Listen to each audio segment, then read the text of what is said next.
Hadda ka hor waxaa jiray islaan da' ah waxay aaday baqaar lagu iibiyo kabaha. Waxay soo xulatay kabaheeda waxayna aaday meesha lagu bixiyo lacagta. Waxay dhiibtay kaarkeeda kaashiyerka. Laakiin kaashiyerku wuu u soo celiyay waxa uuna yiri lacagtaani kuma filna kabaha aad wadato. Islaantii da'da ahayd waxay tiraahday anigu qalliin ayaan hadda ka soo baxay. Caafimaadkayguna ma wanaagsana. Sidaa daraadeed lacagtii qalliinka ayaan dib u bixinayaa.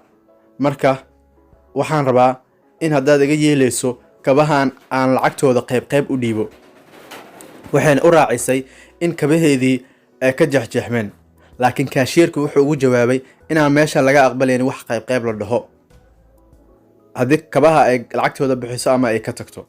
Islaantii da'deed aad ayay u walwashay kabihii ayay ka tagtay. Waxayna fiirisay banaanka oo uu roobka da'ayay.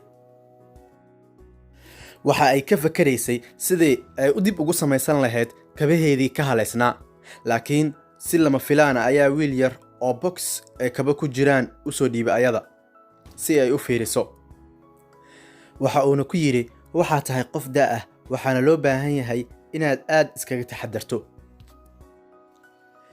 Islaantii da'da ahayd waxay aad ula yaabtay dhaqdhaqaaqa wiilkan oo sameynaya iyo firfircoonida ka muuqata.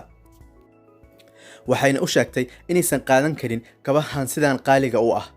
Waxa uuna ku yiri wiilkii oo dhoola cadeynaya tani ma ahan hadiyad ee waa arin ama deen liiga baahan yahay inaad dib u bixiyo.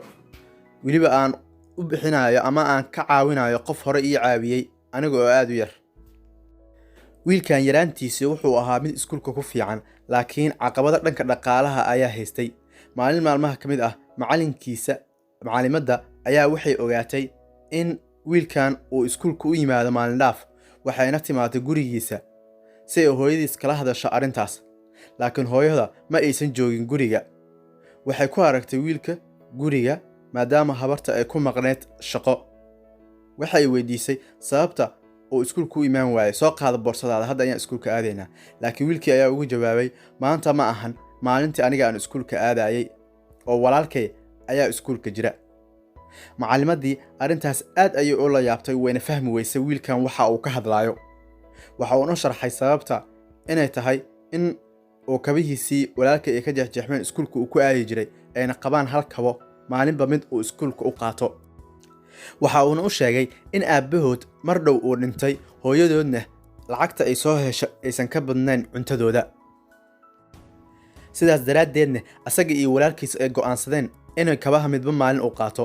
Macallimadii arrintaas aad ayay ula yaabtay waxayna dareemtay murugo. Way baxday waxay u soo iibisay kaba qurux badan baqaar u dhawaa gurigooda.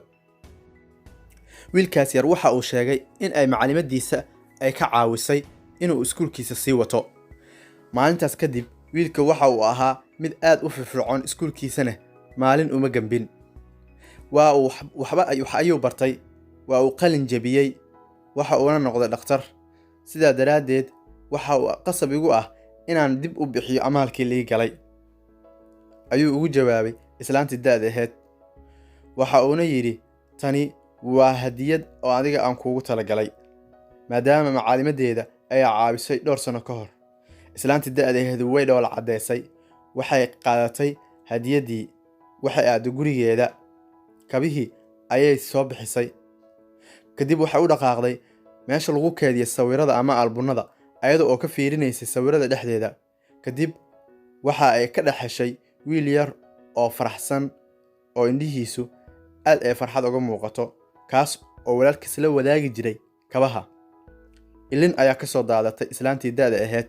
Waxayna fahantay in naxariista haddaad samaysid in adiga dib kugu soo laabanayso.